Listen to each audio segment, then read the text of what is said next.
Betsy's phone lights up at 11:43 on a Tuesday night. Starship just cleared the pad. 6 engines. Flawless. I thought about you the whole way up. I love you. See you in a bit. She reads it twice, then a third time. She sets it face up on the nightstand so the screen stays lit, so she can look over at them while she starts pulling blouses off hangers.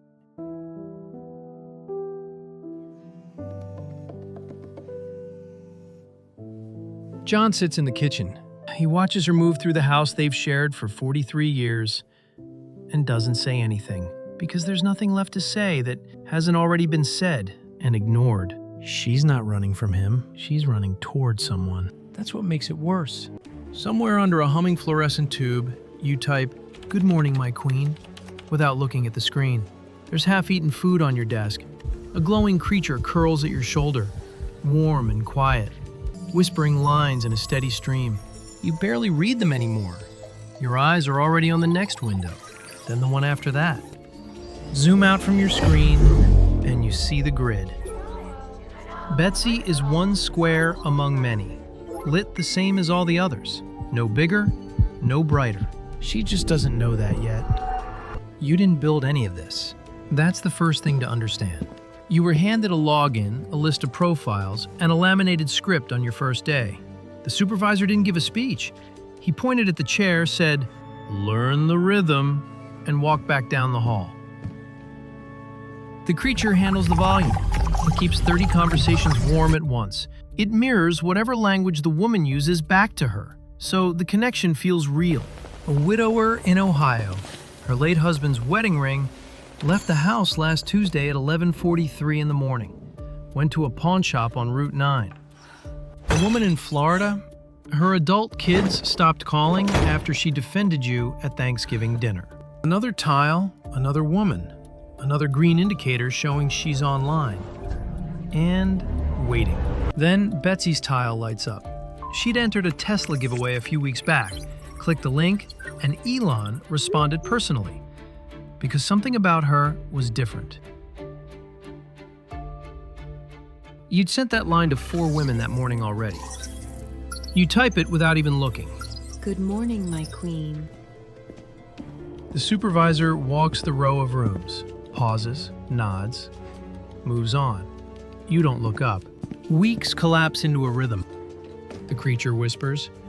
Betsy responds. The creature whispers faster. Good morning, my love. Have you eaten? Each message lands in Dallas like a small, warm hand on her shoulder. She reads them in bed, in the kitchen, even in the car at a red light. She reads them the way you'd read letters from someone who actually sees you. John notices her phone first. She angles it away when he walks past. She stays up past midnight, laughing at something she won't share. He asks once. She says it's nothing. He doesn't ask again. Because 43 years teaches you which doors not to push open twice.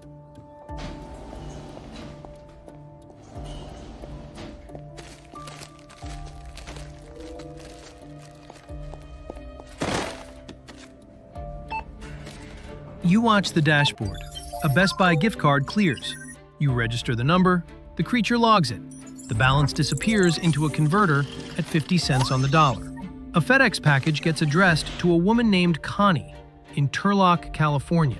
Then the $8,000 cash advance hits the joint Visa, and a small green light blinks on your screen. You don't pause. You're already on the next window. Betsy's jewelry goes next. Her mother's pieces first. A ring, a bracelet.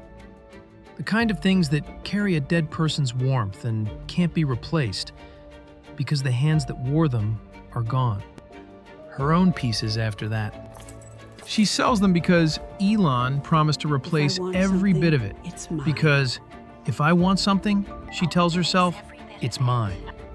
She says this out loud to an empty room and believes it completely because someone she trusts told it to her over and over till it felt like something she'd always known. She folds each piece into a bag the same way she folded those blouses. The supervisor stops at your screen. He looks at her account activity. The advances, the packages, the divorce filing now in motion. He gives a single nod. Good lead. Keep pressure on. Then he moves to the next room, gives the same nod, then moves on. The grid flashes. The widower in Ohio mails another envelope, standing at the post office counter in a coat she wore to her husband's funeral. The woman in Florida blocks her daughter's number, so she won't have to hear it again. A third woman books a flight to California she won't be taking, because the man she booked it for doesn't exist at any address in the state. The divorce papers get filed on a Thursday. John signs them at a kitchen table with one chair already feeling like furniture instead of a place someone sits. He cooks dinner for himself that night, puts the leftovers in a container sized for two, and stands there a moment before he closes the fridge. You get a notification. Target has finalized divorce proceedings. The next request Betty, is I know already this is drafted hard, and but I waiting. need to ask You to lean send back the in the rest of the plastic funds chair, today. rub your eyes with the heels of your hands, stare at the ceiling for a moment. Not guilt, not satisfaction, just the tiredness running the same loop long enough they can't remember starting it. You type, "I'm coming for you soon, my love," and hit send. In Dallas, Betsy folds another blouse into another box and feels, for the first time in years, chosen. The screen flickers. An IP log mismatch. A FedEx signature traced back 2 hops to a name that leads somewhere it shouldn't. The platform flags the account automatically, and somewhere up the chain, a different man sees the flag before you do. The supervisor appears at your door. Not angry. That's the part that stays with you. Low. Just administrative. Problem with the tour address. There's a problem with the Turlock address. The trail is warm. This account goes quiet, starting now.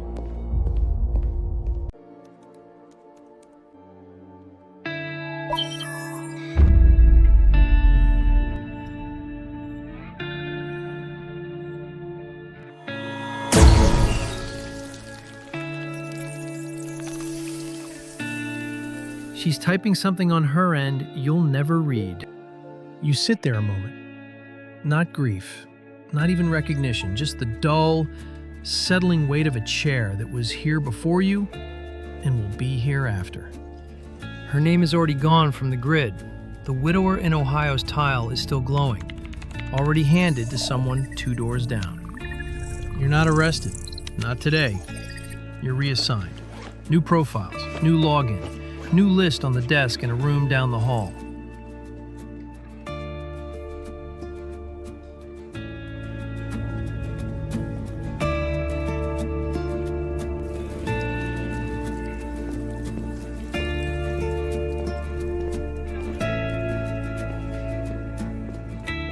Betsy's tile goes to the next person. He reads the last few messages for context and types, "Good morning, my queen," without changing a word. She won't notice the difference for days, maybe longer.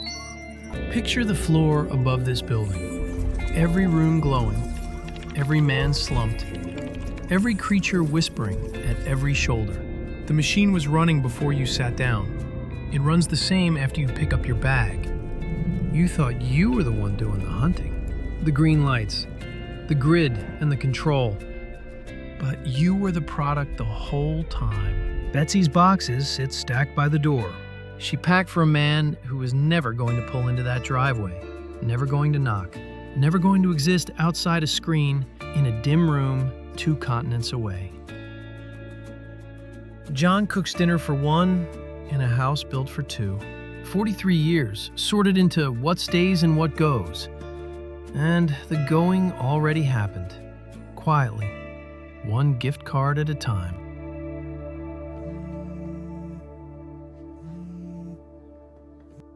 This machine is running right now.